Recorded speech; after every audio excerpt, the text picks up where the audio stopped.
नमस्कार, मैं हूँ डॉक्टर फ़रोग़ आलम, प्राकृतिक चिकित्सक एवं योगाचार्य।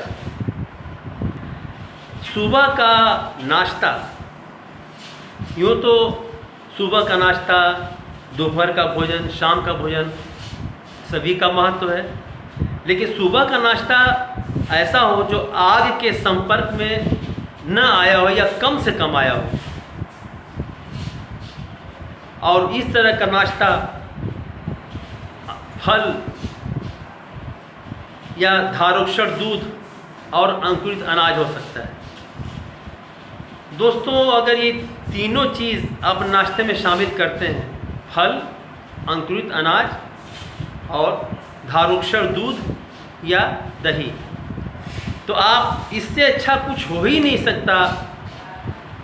इसे कहा जाए कि आप सुबह सुबह अमृत पी रहे हैं। ये इतना सर्वश्रेष्ठ नाश्ता है कि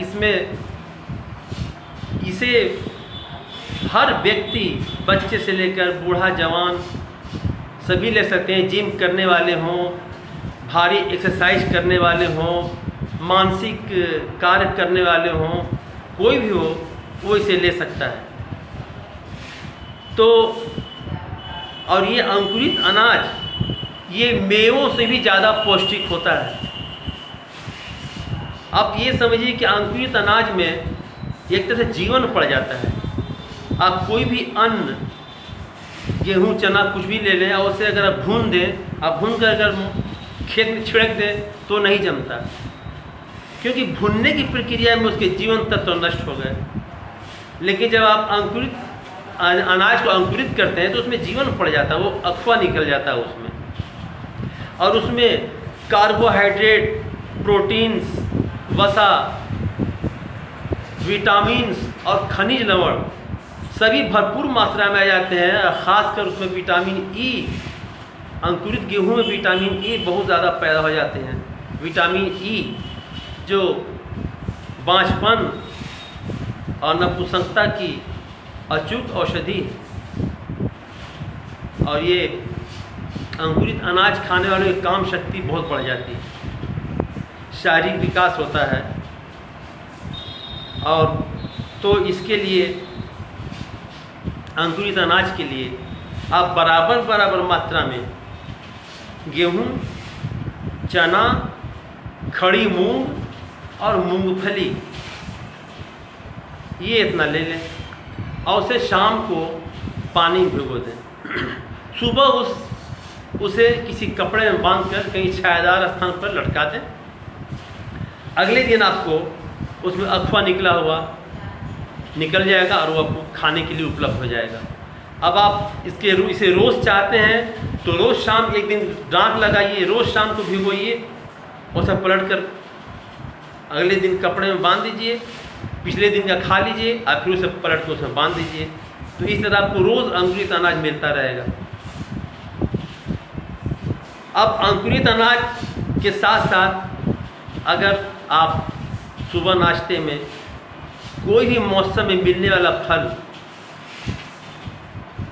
एक पाव फल और उस खाने के बाद उसके ऊपर से अंकुरित अनाज खूब चबा कर खा लें, और उसके बाद से दूध या दही, धारोक्षण दूध, कच्चा दूध, कोशिश करें कि दूध कच्चा रहे।